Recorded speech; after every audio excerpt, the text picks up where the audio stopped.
Magandang umaga po mga kababayan. God bless po sa ating lahat. Salamat po at kumanda na po ang panahon. Kumanda na po ang sikat po ng araw ngayon po. Salamat po at napakaganda na po ng umaga po. Awa ng Diyos po ay tumila na po muna ang ulan. Sana po magtuloy-tuloy na po. Medyo matagal din po sa Southwest Monsoon. Ito po ako mga kababayan dito po sa labas sa dagat. Pagigib na po muna ang tubig. Napakagulong po ng bukal po. Tingnan ko po ang mga tanim na tubo po. Po yung nakikita po natin ay yung bahay po ng mga ate. Dito po naman ako sa amin po. Kundi po mag-ayos po ng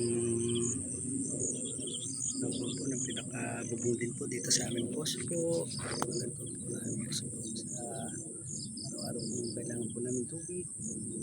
Po medyo po buti matibay din po aming tanim na papaya ni Mrs. po. Magdaang hanginan po. God bless po mga kababayan. Salamat po sa paggabay ng Panginoon po sa atin. Pati po dito po sa mga sa bandang likod ko po naman yung tanim namin tubo. Ito po malago-lago na rin po. Matibay din po sa ito pong nagdaang ulanan po. Sana po tumila na po muna ng tuloy-tuloy. God bless po mga kababayan. Salamat po tayo sa Panginoon sa paggabay po niya sa atin. Ito nagdaang pong Southwest Monsoon at patagal po itong mabagat po. Sana po tuloy-tuloy na po ang ganda po ng panahon. God bless po mga kababayan. Basta po lagi po nating tandaan po, mag-pray po tayo sa Panginoon. Hindi po na tayo pababayaan.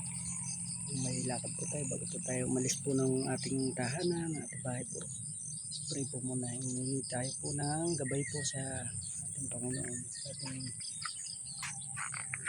sa ating altar po.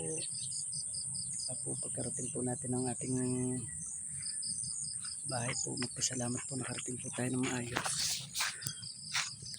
Yan po nasabi ko po ay sasabi ko po lang, God is good all the time at God is our Savior po. Salamat po sa Panginoon. Please subscribe my channel po, DR Olarte channel. DR Olarte channel po.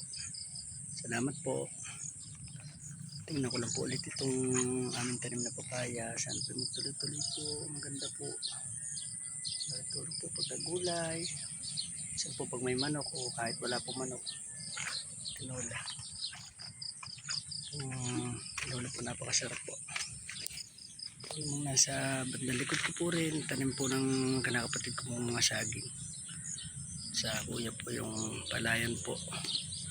Ito maganda po ang palayan na po. Salamat din po sa una po paggabay po natin Panginoon. Sa atin po sa araw-araw po. Tsaka po sa ating mga pananim po. God bless po mga kababayan. Salamat po.